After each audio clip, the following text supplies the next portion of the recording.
G'day, Rockhound here!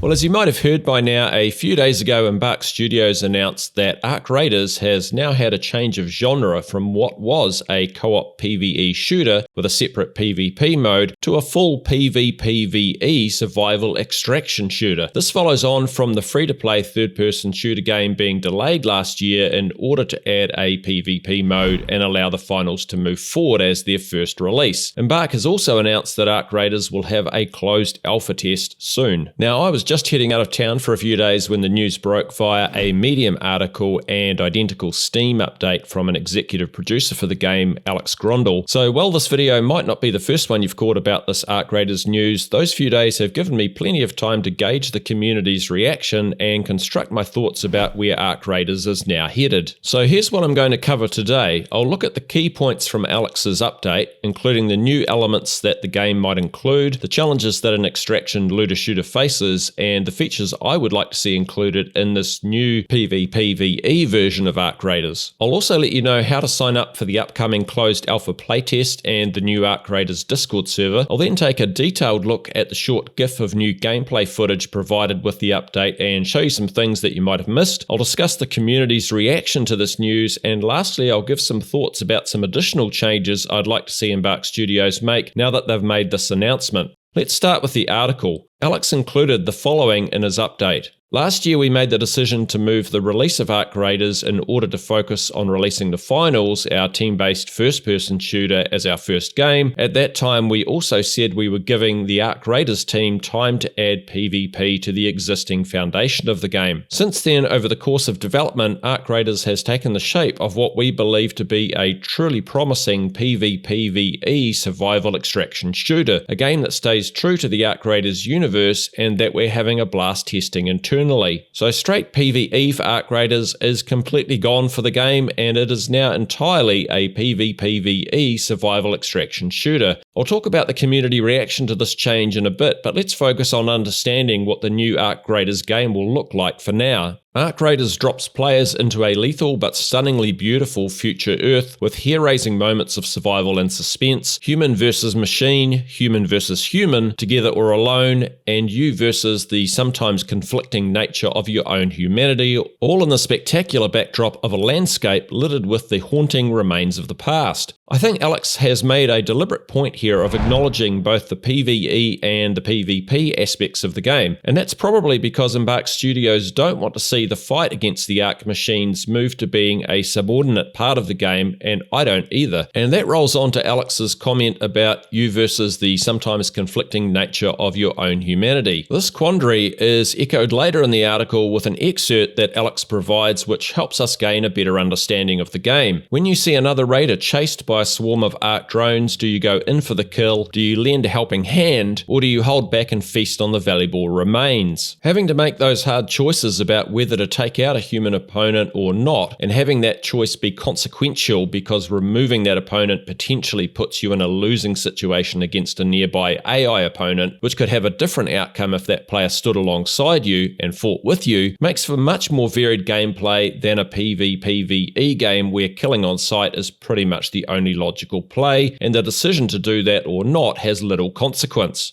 Let's look at more of the excerpt that Alex provided. People have fled to the underground colony of Speranza seeking supplies to survive and shelter from the machines. Demands for resources is at an all-time high, but getting those resources is a risky job and it isn't for everyone, but it is a job for you. That's why you've enlisted as a raider, scavenging for vital supplies that are scattered across the landscape, everything from leftovers from yesterday's run-in with Ark to the unlikely remains of a pinball machine. Out there the stakes are high and you will have to fight for your loot. Lethal Ark machines roam the surface and there are no rules in Calabretta, so beware of other raiders. With the traders in Speranza, trust is hard-earned and easily lost. You need to earn your keep, so don't come back from a quest empty-handed. This description does a pretty good job of providing us an overall feel for the game. You're going to have to loot resources in the open world. The lines that say scavenging for vital supplies that are scattered across the landscape, everything from leftovers from yesterday's run-in with Ark to the unlikely remains remains of a pinball machine are particularly fascinating, because if you can loot leftovers from yesterday's run-in with Ark, that potentially means that items in the world are persistent beyond a single raid, or that the game does not have time-based raids as Escape from Tarkov does, and instead you can jump in and out of the persistent world whenever you please. Persistency relates to two fundamental problems that PvP looter-shooter games must resolve. What are the pressures that can result in you losing your loot but still provide you with ample player agency, and where do you store your loot when you're not in the game? Battle Royale's solution to this is to make the loot only viable for a single round that ends with a single player or squad left, so everyone loses the loot they gathered, including the winner. The pressure comes from having limited time to find loot and then being forced into engagements by a closing play area. The downside of this is that the game solely focuses on a single round victory without any real persistency and any sort of meaningful player or loot progression. Open world survival looter shooters like DayZ or Scum instead provide you the time and resources to build a base where you can store your loot, so you can come back into the game and pick up where you left off the day or even weeks before. And while this allows loot from yesterday's game to flow over to today's, it also introduces the pressure of leaving your loot in-game and therefore encourages a game meta that includes base raiding. While base raiding provides end-game scenarios to games that could otherwise just go on forever, it reduces player agency because you can lose your loot while you're at work, at school, sleeping, or just watching your favorite Tom Cruise movie rather than through in-game engagements. You simply can't defend a base 24/7 unless you are part of a large worldwide clan. You lose merely because you weren't playing the game. Extraction shooters, however, solve these issues by, as the name suggests, having you extract the loot out of the playing field and into a home base, or just into the game menu ether, so it's safely away from the hands of your greedy little adversaries. And instead, the risk of loot loss comes from the extraction. Either you have to extract under the pressure of a time limit on the round, or the extraction and looting locations are hot, or a mixture of all of these. Personally, I'm not a massive fan of time limits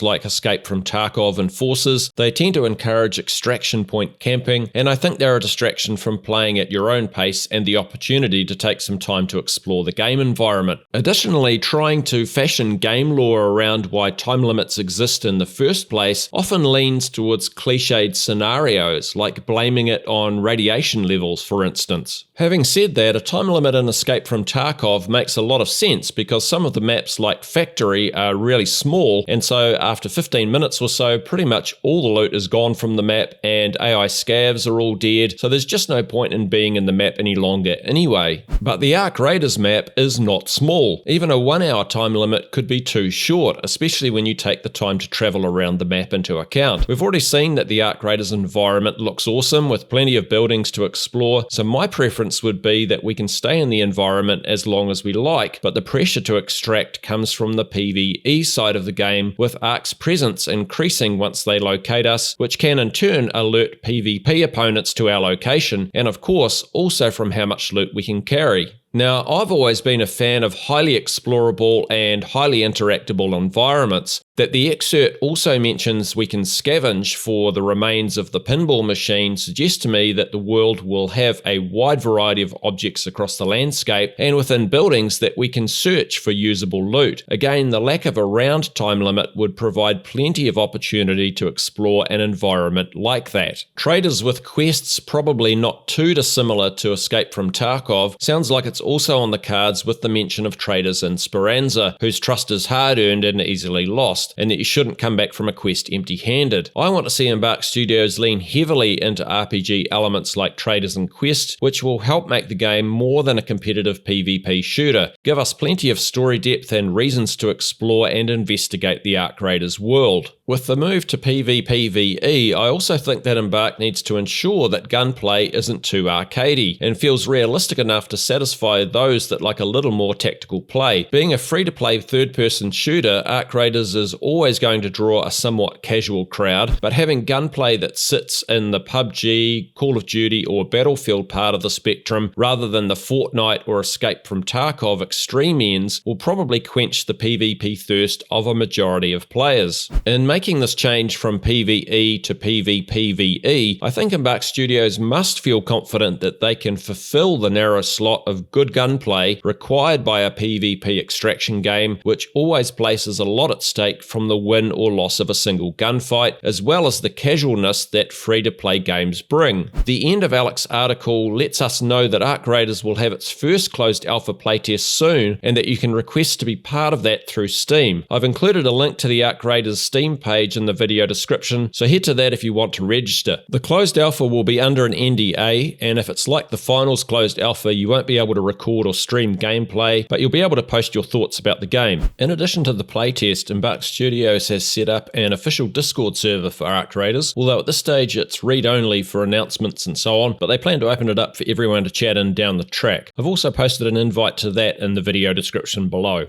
A short GIF was also posted with Alex's article, so let's take a detailed look at that now. It opens with a shot of a couple of characters, presumably at the Raiders base, standing in front of the game map. If you want to get a tour of the Arc Raiders map, click on the video linked above. In that video I provided a map tour through about 60 game environment images released during a developer talk a couple of months ago. Anyhow, this looks like the Raider known as Lance, who is a droid. Lance has previously been referred to as an engineering specialist, although I've noticed that the Arc Raiders website has been reduced to a minimum amount of info now, so I do wonder if we might see some changes with the characters as well, following the change from a PvE to a PvP focused game. As the shot progresses, on the right hand side we see what looks like a photo of a Star Wars like speeder. Now if that's what it is, it's encouraging because we've not seen any speeders in the teasers or trailers and only in concept art previously, but if they're continuing to be shown to us in concept art, then I think we stand a good chance of still seeing them in game. We then get a shot of a small tower in the Red Lakes area with the dam in the background, located about here on the map. Then the front of the dam, a player equipped with a framed backpack carrying what looks a bit like an ice axe as they run through part of a factory. This is a somewhat overgrown platform above one of the dam's spillways and looks out towards the wetlands area located behind the dam. These peaks are in the Alcantara area with the high-tension electricity pylon on the right here. Then we see a set of the dual towers we've seen in various locations around the map. It's still not clear what these are, although they look like some sort of rocket launch facility. The power cables look like they might have been set up to provide temporary power. There seems to be stairs running all the way to the top of the towers, so it's going to be a long walk up there. These towers with geodesic domes at their base are located in the wetlands area behind the dam. It's possible that they extract swamp gas, which we might be able to collect. This is Little Dome, which looks like a volcanic cinder cone, and we see the main volcano in the background. A little outpost of some kind is revealed here. A derelict road with signs here, which I think is located in the eucalyptus forest of the Robbie Woodland area.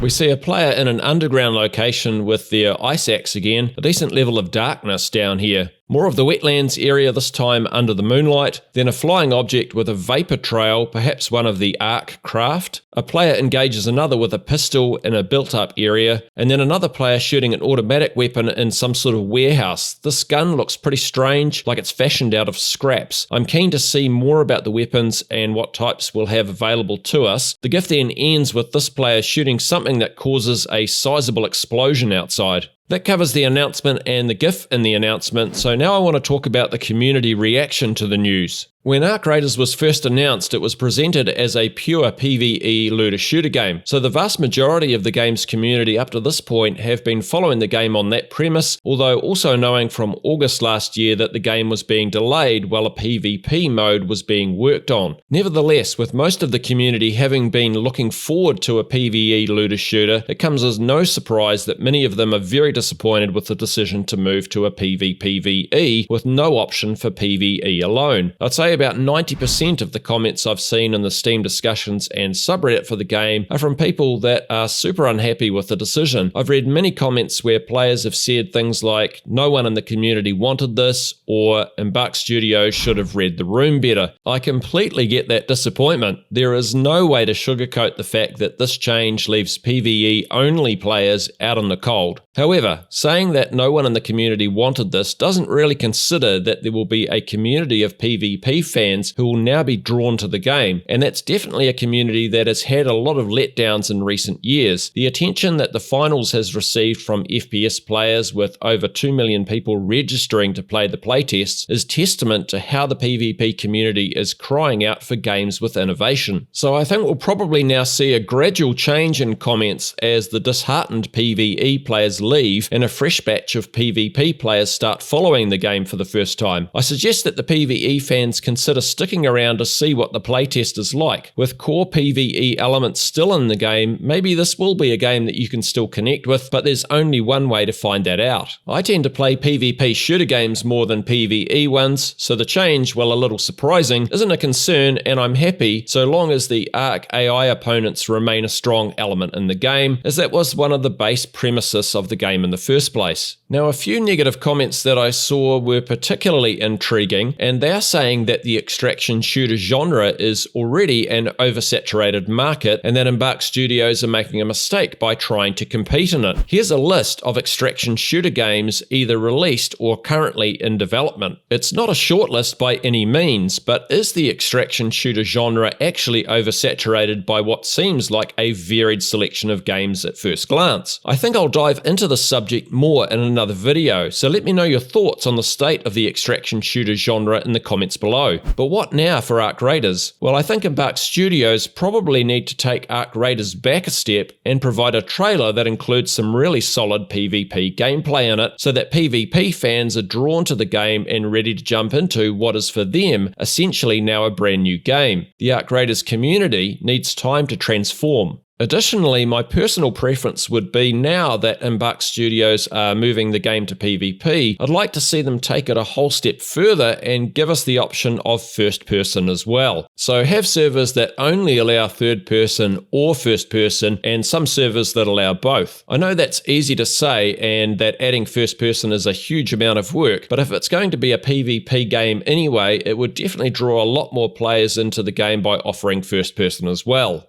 Lastly, will we see an Ark Raiders trailer at the Game Awards in a month from now? It wouldn't surprise me if we do, but with a closed alpha coming up, maybe Embark will hold off on generating too much attention just yet, and it might be towards the end of the year before we see a PvP trailer for the game. Now, if you found this video helpful, please share it with your like-minded friends. Thanks for watching, enjoy the rest of your day, kia kaha, stay strong.